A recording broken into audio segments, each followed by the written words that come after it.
आकाशवाणी भोपाल सुनने वाले सभी सामाईन को आयशा जहरा का आदाब। हमारी आज के इस महफिल में आप सभी का खैर मकदम है। सामाईन, हिंदी सिनेमा हमारी ज़िंदगी का जाने अनजाने एक अहम हिस्सा बन चुका है और उर्दू जानने वालों के लिए हिंदी सिनेमा हर लिहाज से इनकी ज़िंदगी में शामिल है। मिर्ज़ा गालिब की गज़लें, मीर तक़ी मीर का कलाम, शकील बदायूनी के अशार इब्तिदाई दौर से ही फिल्मों में बड़े दिलावेज़ अंदाज के साथ पेश किए गए, जिन्होंने सामाईन के एहसासात और जज्बात की तर्जुमानी की।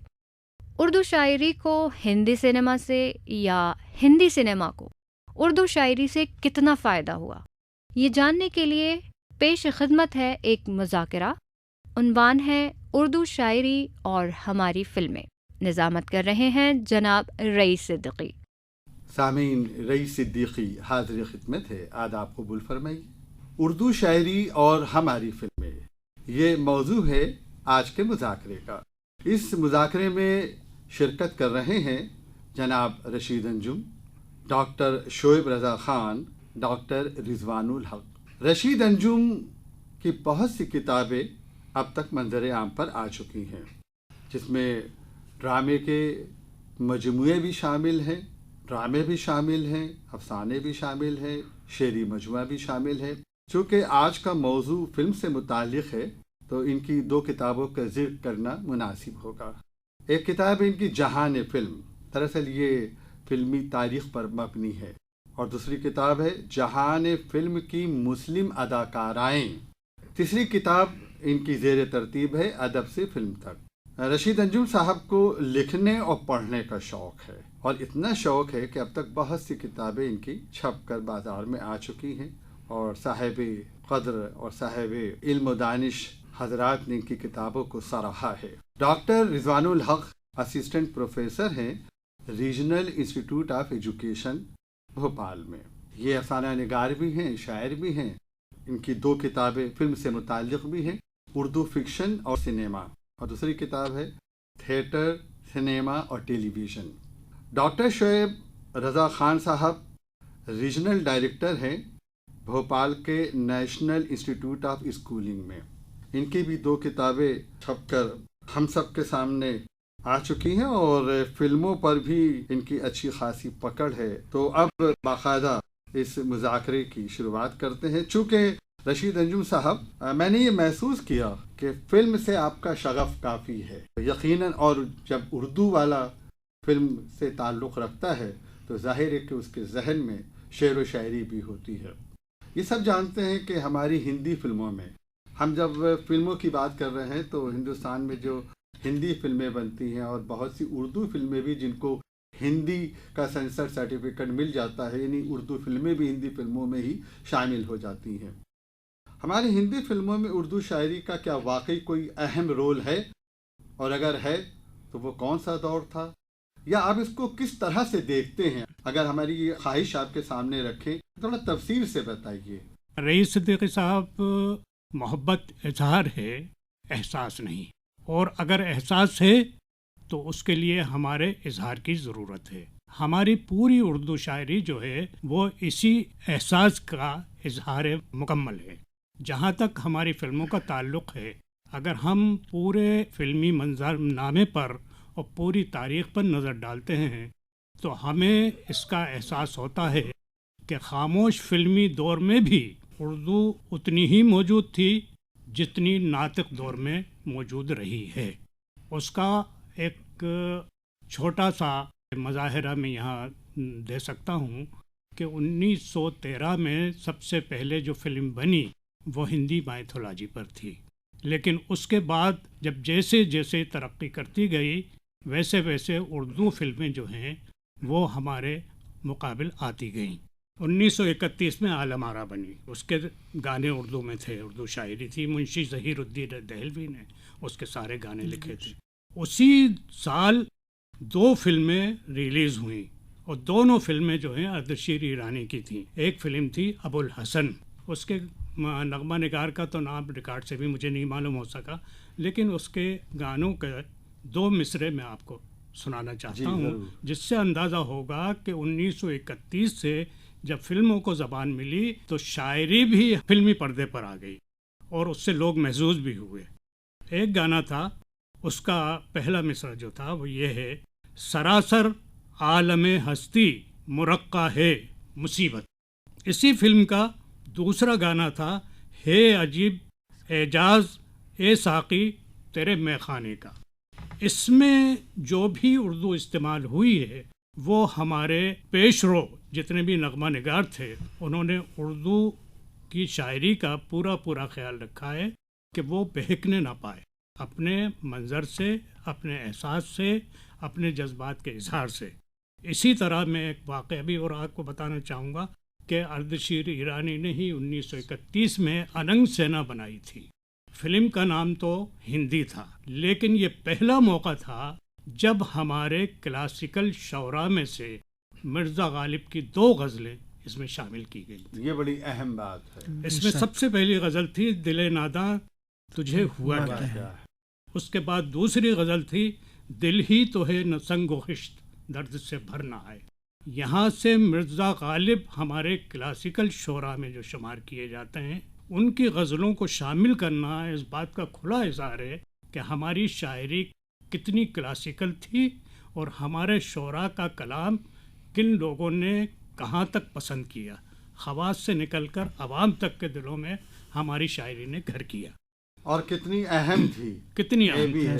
अच्छा, 1931 से रईस सिद्दीकी साहब 1972 तक मिर्ज़ा गालिब के 32 फिल्मों में उनकी शायरी ली गई है।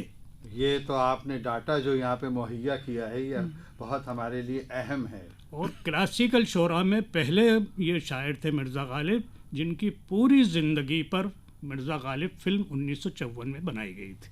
जी जी जी, यानी एक ऐसे शायर जिन पे न सिर्फ फिल्म बनी बल्कि बहुत सी फिल्मों में उनकी गज़लों का शुमार भी हुआ। मैं समझता हूँ कि रिजवानुल हक साहब बेचैन हो रहे हैं कुछ हमारी मालूमात में इजाफा करने के लिए। जी, मैं वहीं से बात शुरू करना चाहूँगा। आलम आरा फिल्म, मैं उसके 2 गाने की एक सतर सुनाता हूँ। एक जो हिंदुस्तानी फिल्मों का पहला गाना है वो उसका पहला मिसरा है, दे दे खुदा के नाम पर।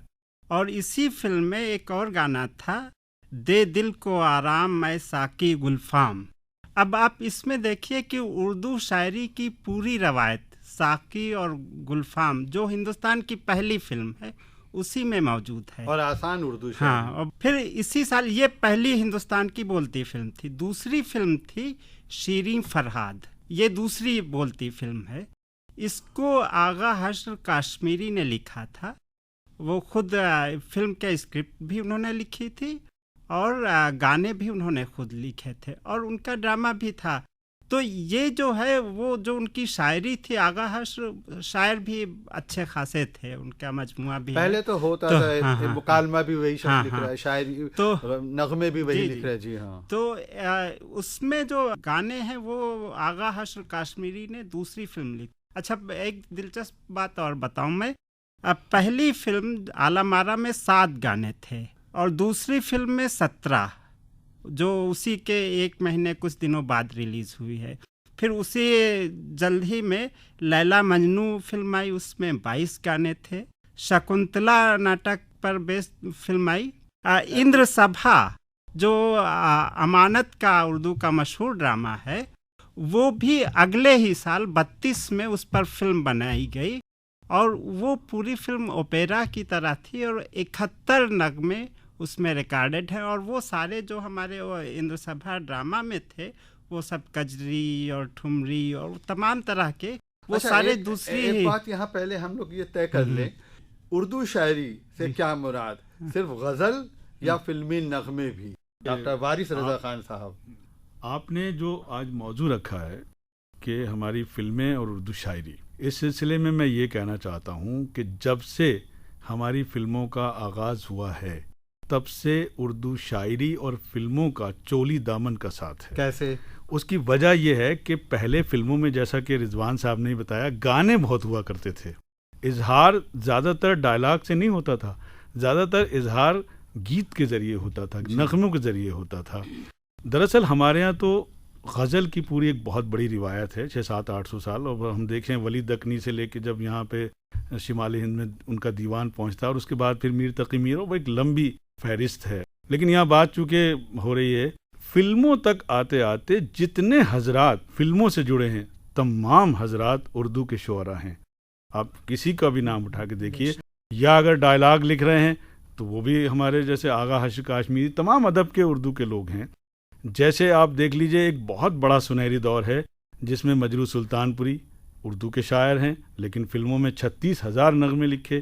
कैफी आज़मी उर्दू के शायर हैं, हज़ारों नगमे उन्होंने लिखे। जानिसार अख्तर, राजा मेहंदी अली खां, यहाँ तक मौजूदा दौर में जो जावेद अख्तर हैं वो जानिसार अख्तर के बेटे हैं, या हमारे शहरियार साहब वो तो गुलजार हैं, तमाम नीरज हैं, बड़े खूबसूरत नगमे लिखे। एक बात और बताना चाहता हूँ रईस भाई अपने सामीन को, हमारी फिल्मी शायरी की वजह से हिंदुस्तान में उर्दू ज़बान कोने कोने में पहुँच गई।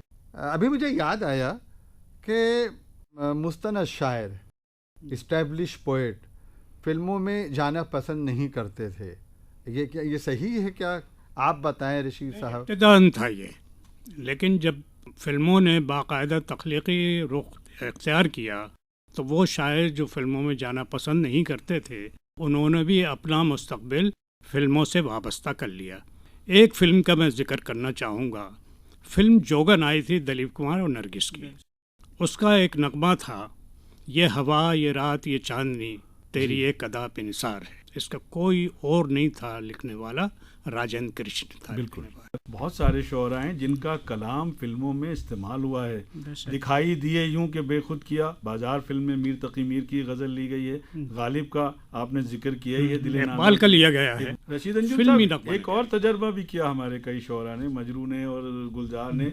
एक शेर ले लिया किसी बड़े शायर का, दिल ढूंढता है फिर वही फुर्सत के रात दिन, गालिब का ये शेर लेके पूरा एक गीत लिख दिया। या वो जो पत्ता पत्ता बूटा बूटा मजरू ने पूरा एक शाहिर ने भी फायदा उठाया है। फिल्म दास्तान ख्याल बहुत चुराए हैं, अल्लामा इकबाल के ख्याल भी पुरानी शायरी लेके पूरा गीत लिख दिया। तुम मेरे पास होते हो गोया जब कोई दूसरा नहीं होता, इस पे गुलजार ने एक बड़ा खूबसूरत गीत लिख दिया। जब भी ये दिल उदास होता है जाने कौन आसपास होता है। तो ख्याल भी कहीं ना कहीं लिए, कहीं कहीं एक शेर लेकर भी उन्होंने।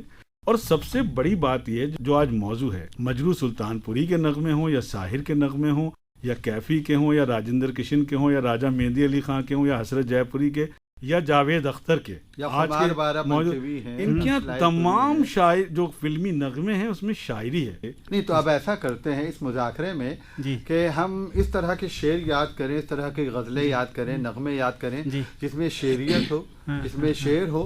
और ये जो इल्ज़ाम लग रहा है या किसी हद तक सही भी हो सकता है कि अब फिल्मी नगमों में या फिल्मी शायरी में शायरी नहीं रहेगी, तो बंदी इल्ज़ाम सही है रईस भाई, बिल्कुल कुछ हद तक सही है। लेकिन फिर से वापस मामला हुआ है, फिर से वापस हुआ है, फिर से जावेद अख्तर जैसे शोरा की अहमियत बढ़ गई है। आज आप देखिए सूफियाना गीत हमें बहुत सारे नज़र आते हैं आज की फिल्मों में, और उसमें तमाम वो जो क्लासिकल एक रंग हुआ करता था, जो कव्वाली का एक दौर हुआ करता था। हमारे सामीन जानते हैं कि कौल से कव्वाली बना, जो बुजुर्गान दीन के जो कौल हुआ करते थे। सबसे अहम बात यह है कि वो उर्दू शायरी जो फिल्मों में आई उससे हटकर भी अगर देखें तो सबसे अहम बात यह है उर्दू शायरी की कि उसके ज़वाबित और कवायद मुरत्तब हुए। जी, अगर ज़वाबित और कवायद मुरत्तब नहीं होते तो उर्दू नगमा हमारे लिए बिल्कुल बेअसर होकर रह जाता। किसी और ज़बान में आपको वो ज़वाबित, वो कवायद, वो उरूज, वो रदीफ़, वो काफ़िया नहीं मिलेगा जो उर्दू शायरी है। यही वजह है कि फ़िल्मों में जब तिजारती तौर पर इन लोगों ने शिरकत की तो उसको बलहूज रखा अपने सामने। मसलन ताहिर लुधियानवी ने भी वो नगमे लिखे जहाँ उन्होंने समझौता किया है, वहाँ भी ऐसे दिल पजीर उन्होंने नगमे लिखे हैं कि सीधे हमारे अंदर उतर जाते हैं, हमारे हवास को जो है मुसख्खर कर लेते। अगर फिल्में नहीं होती तो क्या उर्दू शायरी में नगमे इतनी तादाद में मौजूद होते? नहीं, उसकी सारी वजह ये है कि हमारे फिल्म स्क्रिप्ट जो तैयार किए जाते हैं वो कैरेक्टर के मख्फी और ज़ाहिरी जज्बात पर तैयार किए जाते हैं। इसका इजहार जो है सबसे अहम जो है वो नगमा निगारी है। जितने भी नगमे अब तक लिखे गए हैं वो दाखिली और बैरूनी तसव्वुरात का मुकम्मल इजहार है।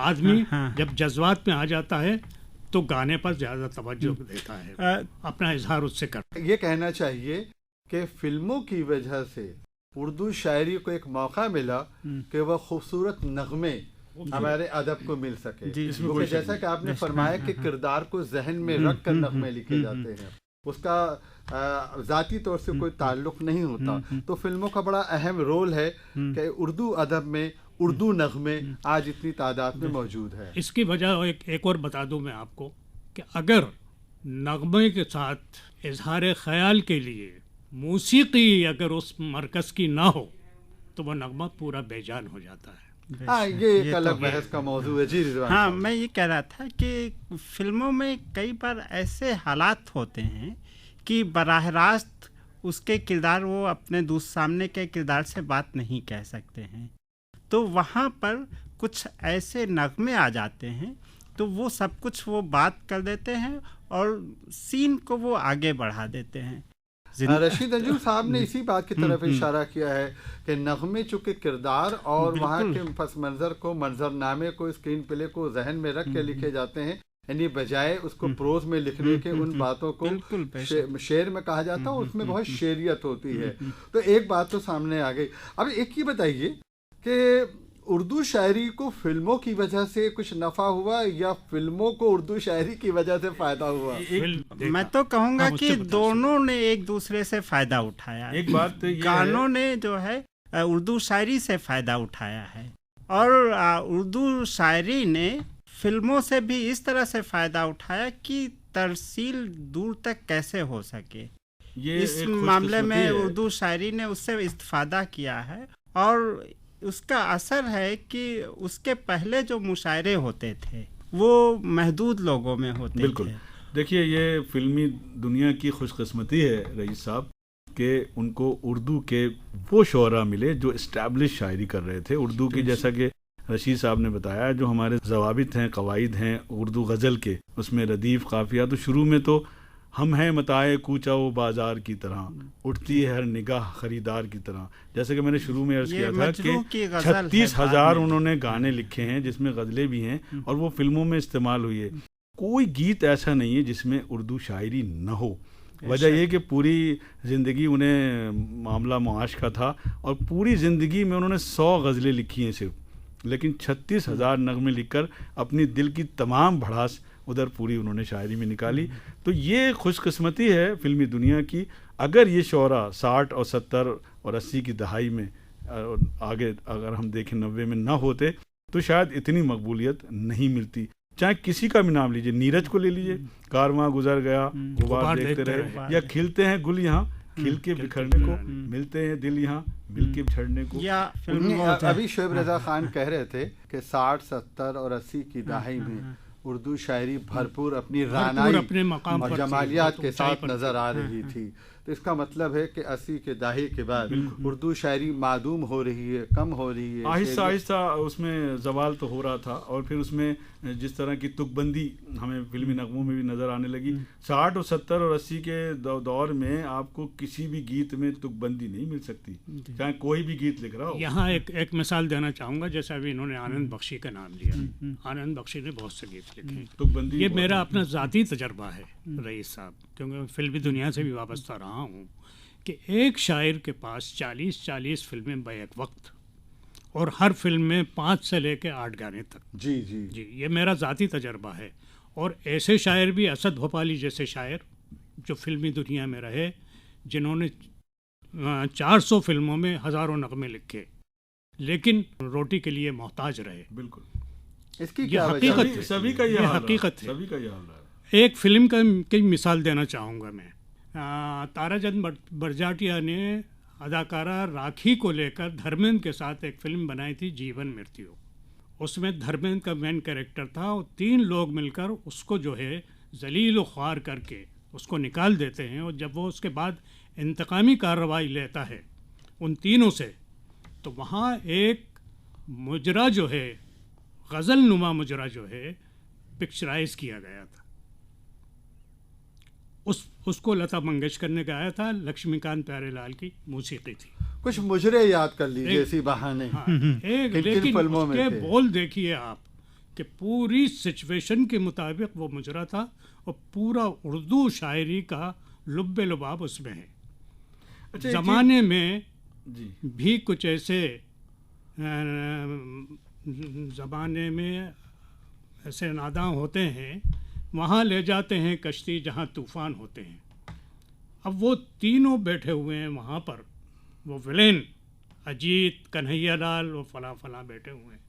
उन तीनों का यानी अंदरूनी एहसासात जो हैं वो शायरी में बयान किए गए थे। इसी तरह एक मिसाल और देना चाहूँगा कि साहिर लुधियानवी ने 1964 में जब ताजमहल बनी है तो उसमें तारीख़ी पस मंज़र में उसके एहसासात जो बयान किए हैं हीरोइन के, वो काबिल गौर हैं। उसका था, उन्होंने लिखा था, खुदाए बरतर तेरी ज़मीं पर, ज़मीं की खातिर ये जंग क्यों है। एक वो चीज़ अपने और दिल कहना की बात- चाहूँगा रईस भाई कि आज जिस तरह की हम फिल्मों में वल्गैरिटी देखते हैं, उस वक्त अगर कोई ऐसा मंजर फिल्म में होता था तो उस वक्त भी उर्दू के हमारे शायर जब गीत लिखते थे, कफील आज़र का मुझे एक लिखा हुआ नगमा याद आ रहा है, दूरी न रहे कोई आज इतने करीब आओ, मैं जी। तुम में समा जाऊं, कर्तव्य क्या तुम मुझ में समा जाओ, सांसों की हरारत से तन्हाई पिघल जाए, जलते हुए होंठों के अरमान निकल जाए, चाहत की घटा बनकर तुम मुझ पे बरस जाओ, मैं तुम में समा जाऊं, तुम मुझ में समा जाओ। आप देखिए गीत आप सुनने के बाद कहीं किसी तरह का एहसास होता है गलत, या और वल्गरी पूरी का तरह एहसास ही से नहीं होता। फिल्म में वो उस नहीं तरह का मंजर है, लेकिन आज जिस तरह के गीत लिखे या जाते रजिया हैं, सुल्तान में इसी तरह का जलता है बदन, जलता जी, है जी, बदन, बिल्कुल। प्यास कई भरती फिल्में है हैं, सरे पाकीज़ा शाम है, से कैफ साहब ने जलता जो है। गज़ल जी गाने कैफ लिखे हैं, कुमार कमाल तमाम के। लोगों ने एक चीज आपने मैं कुछ कहना मुजरे चाहूँ, याद नहीं किए कि पहले फिल्मों में मुजरे नहीं जो है मुजरों वो के एक लिए तो अहम आइटम होता सबसे था। अच्छी फिल्म मैं समझता हूँ उमराव जान, अगर आप उसका शहरयार साहब और की लिखी शहरयार है, साहब बहुत उम्दा। उर्दू के इस वक्त के जो हालिया बरसों में तकरीबन सबसे बड़े शायर थे, और वो पूरी शायरी रवायत उनके यहाँ उमराव जान में सिमट आई है। अगर आप इजाजत दें तो उनका एक गजल उन्होंने इस्तेमाल हुई थी, मैं गुनगुना के सुना देता जी हूं। जी। जिंदगी जब भी तेरी बज़्म में लाती है हमें, ये ज़मीं चांद से बेहतर नजर आती है हमें, जिंदगी जब बहुत बहुत। अच्छा, ये बताइए कि कहीं आपको ये महसूस हो रहा है कि नई नस्ल एक तो उर्दू से नाबलद है, उर्दू से नावाकिफ़ है, तो उसको ये लगता है कि ये जो मोटे मोटे लफ्ज़ पहले हम बहुत आसानी से समझ लेते थे, या हमारी तहज़ीब का हिस्सा था, हमारी ज़बान का हिस्सा थे, हमारे लिए वो मुश्किल लफ्ज़ नहीं लगते थे, मताए पूछा, ये सब हमारे लिए मुश्किल नहीं होता था। अब इस तरह के अल्फाज उर्दू शायरी में लोग जानबूझ के नहीं इस्तेमाल कर रहे हैं कि नई नस्ल को समझ में नहीं आएगा, या इसलिए कि अगर उन्होंने कोई उर्दू और शेरियत से भरपूर कोई नगमा लिख दिया और मकबूल नहीं हुआ, क्योंकि फिल्म देखने वाले तो हर तबके के लोग होते हैं, पैसा जिनसे मिलता है वो लोग ज़्यादा इसको देखने वाले लोग हैं, हम आप लोग कम देखते हैं। क्या इसकी वजूहात हो सकती हैं कि उर्दू शायरी के उनसर जो है कम हो रहा है, एलिमेंट जो है उर्दू शायरी का, शेरियत का कम होता चला जा रहा है? नहीं, ये हमारी अपनी सोच है, इसलिए कि ये सफ़र जो है बड़ा तिजारती सफ़र है फिल्मों का ख़ास तौर से, और जिस तरह एक ज़माने में 70, 80, 60, 70 की दहाई में जो फिल्में हमारे सामने आई, मेरे महबूब, चौदहवीं का चांद, मेरे हुजूर, या लखनऊ के पस मंज़र पर जितनी भी फिल्में लिखी गई और रिलीज़ हुई, उनको बआसानी उन लोगों ने भी समझ लिया जो उर्दू की ज़बान से या उर्दू शायरी से कतई नावाकिफ़ थे। उतना ही उन्होंने समझा जितना कोई तालिब इल्म या उर्दू का बाज़ौक़ शख्स जो है उन फिल्मों से लुत्फ़अंदोज़ हो सकता है। आज हमारा बिल्कुल ट्रेंड बदल ही गया है। आज जो फिल्में 100 दिन बनाती थी, 25 दिन बनाती थी, 50 दिन बनाती थी, आज एक फिल्म का जो है 3 दिन में फैसला हो जाता है, और हमें तो बोल भी समझ में नहीं आते 300 करोड़ रुपए कमा लेती है वो। उन गाने के बोल क्या हैं, उनकी क्वालिटी क्या है। तो ये जो है ये ट्रेंड ऐसा बदला है। रशीद साहब, इस सिलसिले में मैं एक चीज़ कहना चाहूँगा, ये हमने खुद से मिजाज बना लिया कि लोग समझेंगे नहीं, हमने इस्तेमाल करना शुरू कर दिया। जी बिल्कुल हम सही देखते हैं जो पुराने जो नगमे हैं, हम लोग सभी तकरीबन ऑल इंडिया रेडियो से जुड़े हुए हैं। आज भी FM जैसे चैनल्स वगैरह पे 60% से ज़्यादा पुरानी फिल्मी नगमे बजते हैं। हमने सुने हैं, प्रोग्राम पेश भी किए हैं। ये सब हमने बना लिया है कि हम कार्ड भेजेंगे तो उर्दू में लोग तो नहीं समझ पाएंगे, हम नगमा लिखेंगे या हम डायलॉग लिखेंगे। आज भी हमारे जितने चैनल्स हैं न्यूज़ के या कहीं भी, उसमें उर्दू के बहुत सारे 70 या 60% अल्फाज इस्तेमाल होते हैं, क्योंकि हिंदी और उर्दू में बिल्कुल भी फ़र्क नहीं है। दोनों की सिर्फ स्क्रिप्ट का फ़र्क है, वो देवनागरी में है और वो पर्शियन है। मुझे लगता है कि आजकल की फिल्मों में जो कहानी है, जिस तरह का एक्शन है, जिस तरह के मनाजिर हैं, वहाँ कहीं उर्दू शायरी, गज़लें, नज़में, मुजरे, कव्वाली लगता है कहीं फिट नहीं हो पा रहे हैं, कहीं उसकी रेलिवेंसी, कहीं मुताबिकत नज़र नहीं आ रही है। इसलिए शायद धीरे धीरे जो है हमें लगता है कि उर्दू जो है फिल्मों से गायब हो रही है। लेकिन हकीकत ये है कि उर्दू न सिर्फ ये कि पहले फिल्मों में अहम रोल अदा कर रही थी, बल्कि हमेशा उर्दू जो है वो फिल्मों में अपना अहम किरदार निभाती रहेगी। तो बहरहाल सामीन, उर्दू शायरी और हमारी फिल्में के उन्वान के तहत मुज़ाकरे में जिन शुरका ने अपने ख़यालात का इजहार किया, उनके नामे नामी हैं जनाब रशीद अंजुम, डॉक्टर शोएब रज़ा ख़ान और डॉक्टर रिजवानुल हक साहब। बहुत बहुत शुक्रिया आपकी शिरकत। जी शुक्रिया, बहुत शुक्रिया। उर्दू शायरी और हमारी फिल्में, ये मुज़ाकरा अभी आपने समाअत फरमाया, जिसकी निज़ामत कर रहे थे जनाब रईस सिद्दीकी। उम्मीद है हमारी आज की ये पेशकश आपको पसंद आई होगी। अपने तासुरात से हमें ज़रूर आगाह करवाएं। हमारा पता है प्रोग्राम आईना, मारिफत, station director Akashvani, Shamla hills, Bhopal 462002। इसी के साथ मैं आयशा जहरा अब इजाज़त चाहूँगी। आप सभी से फिर होगी मुलाकात। तब तक के लिए आदाब।